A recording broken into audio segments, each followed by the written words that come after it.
Hello, welcome to Self-Generated. My name's Steve. Thank you for coming along this week. We're going to be exploring a few new ideas that we haven't really touched on that are really important. I'm going to be having conversations that I don't think you've heard before. The short version is that I explore a handful of scientific frameworks that explain how the mind works. My understanding of these things have reshaped my life. I went from a raging alcoholic to a functioning human being, in no small part due to the understandings that I'm sharing. And the theories and ideas, they're readily available. You don't have to have any special academic access or privilege to understand them. We're not going to get into the math of it. We're going to get into the overview of it so that you can see how maybe, just maybe, this applies to you. This applies to how you see the world. And the idea we're going to explore this week that a lot of times I really think is very important, but there's obvious reasons we don't, is complexity. Now, what is complexity? Why is it important? And there's complexity theory. There's a lot of different mathematical, deep philosophical explorations and understandings of it, but we're just going to look at it as it would probably apply to you, or at least as it is applied to me, and maybe it is applied to you.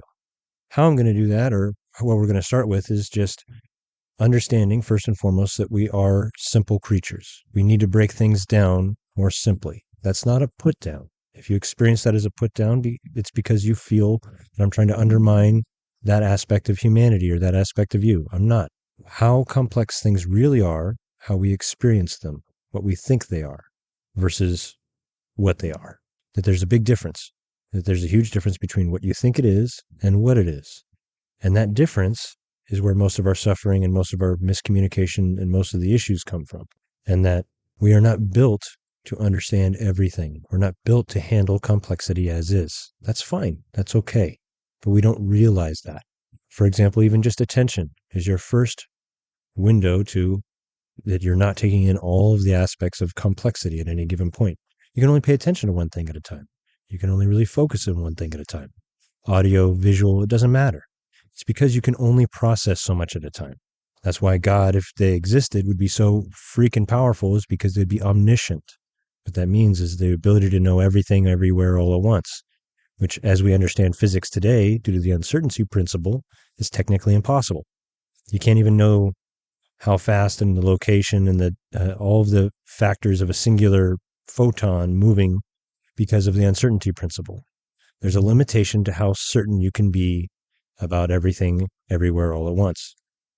But we, being only having so much energy, only having so much brain power, we have to draw the line somewhere. And that oversimplification is perfectly fine. Snake's bad. Spider's bad.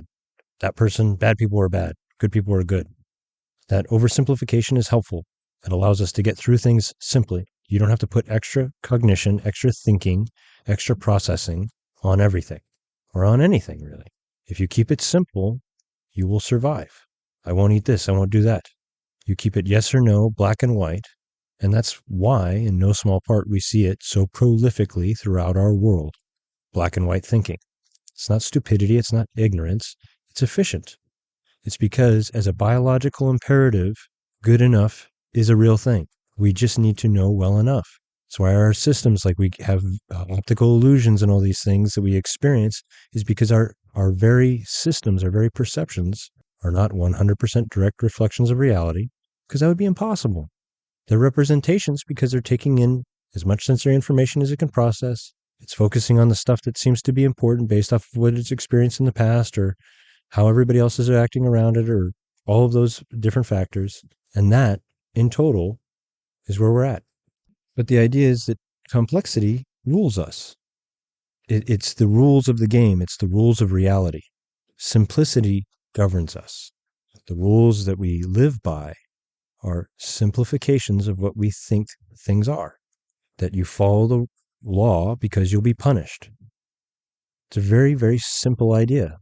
At its core, it's true, but there's a lot of complexity in there that if we don't acknowledge, we miss aspects of the reality of the situation. So, for example, when a motorcycle officer every day at a certain place parks and hits people for tickets, is that normal law enforcement? Well, yeah, that's what we think. We think of it inhibits people from driving fast in a particular area, that they are violating the law, they need to be punished. But it's also, if we know that this is always happening in this spot and this guy just sits there every day and he's supposed to do a certain amount of tickets every day, is that genuine law enforcement? Or is that something else? Are there extra layers to it? And when we add those extra layers, when we look at it, it's not to completely dissolve the original idea that he's a cop and he's enforcing the law. It's just to add a couple extra layers of truth to it. What's really happening? And if you notice in a lot of things and how we talk about this in the real world, especially online, that this is where the discussions start to go sideways, where discourse starts going south, is because any challenge to somebody's idea of what should be true, how it should work, is then viewed as a threat. It's not always been this way, but it has been accentuated, especially with online culture and the way and the world we live in now, both left and right polarizing politics. Worldwide, you can see it. Just adding that extra layer of complexity to look at a situation for what it is creates strife, which also inhibits the ability to look at things with more complexity. You might have seen, or I'm sure you've seen, arguments about the divisiveness of society, how we're so polarized.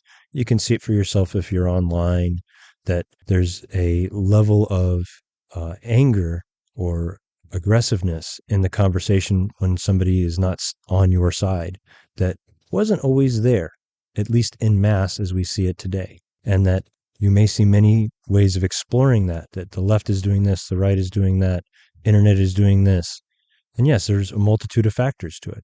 But have you ever thought about that it's in no small part our inability to openly explore complexity, being able to add an extra layer to the discussion? Why is that? Because then all of a sudden it turns into an emotional discussion versus a logical discussion, because one person's view of reality is being challenged. And that when we practice this engagement, most people who even do engage, when they do it online, if you're not doing it in an aggressive manner, you get nowhere. You get no attention. You get no clicks if you're trying to advertise it or make it a medium. And what does that do? That perpetuates the same difficulties in openly exploring the complexities of issues. We don't ever look at it that way, because in order to look at it that way, we would have to look at it as a complex thing and not in one story versus another.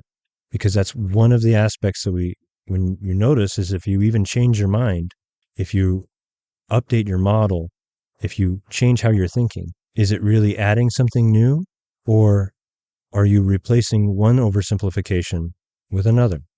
So for example, when I'm talking about oversimplification and simplification versus complexity in a big cultural thing, let's look at the Me Too movement, cancel culture.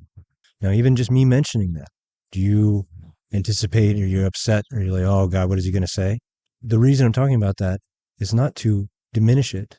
Harvey Weinstein was once labeled a genius and then labeled a monster. Bill Cosby, once America's dad, now a monster. There's a level of they deserve to be canceled. They deserve to not be part of the system in those regards. But the issue being is that when we keep it overly simple, where just he's evil, let's cancel him, most of the conversation that's allowed is railing against them. And any additional conversation trying to add complexity to the oversimplification gets shot down, just as we discussed. Because if it's anything other than the model, anything other than what we're talking about, then all of a sudden that's a challenge to it. And it turns into an emotional discussion versus a logical one. And so that I don't want to talk about all the good things that Bill Cosby did or Weinstein did. I think they're assholes. I think they shouldn't be in power. But what I do want to talk about is, why is it so prolific? Maybe it's not just these individual men. When we keep it this overly simplistic, cancel him, forget this guy's a bad guy, and shit on them, or emotional decompression, it's not that that's invalid, but that stops us from looking at the true depths of what is happening. So for example, how many times, or how many articles, how many thousands of articles can there be if you Google and search of different aspects of sexual harassment in the workplace, to the degree of the Weinstein, to the degree of Bill Cosby, and especially if you look back in time, especially in the 50s, 60s, and before the 50s and the 60s, when this wasn't even labeled as an issue. This wasn't even acknowledged as a thing. And that there is something to us culturally, there's something to us that's not just biological, there's a lot to it that is not explored because we don't explore the complexity. It changes the argument. It changes the way we look at it. There's things about power. There's things about our systems and institutions.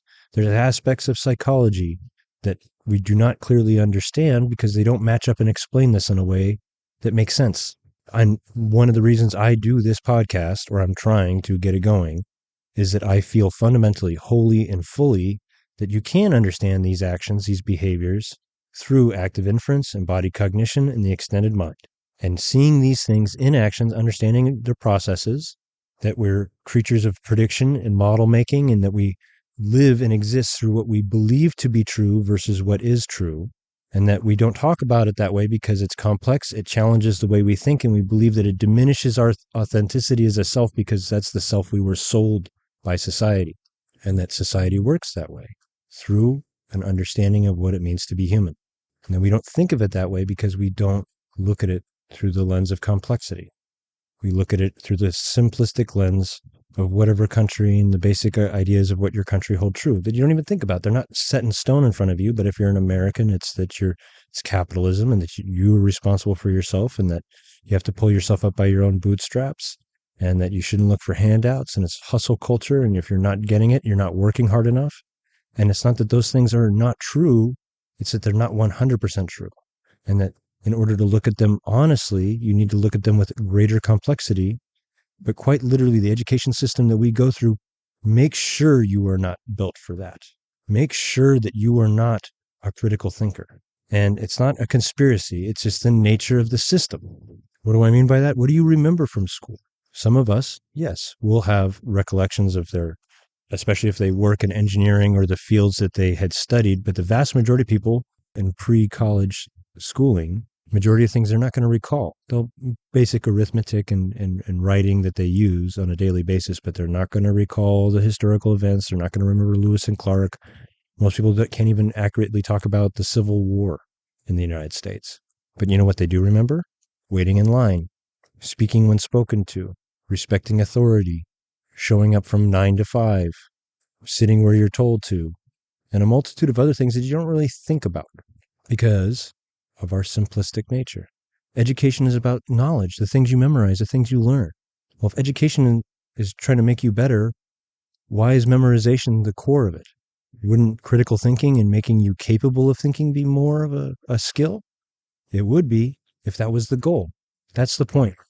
We need to look at things with more complexity and be able to emotionally do that. And that's what we're going to try to explore. Self-generated podcast.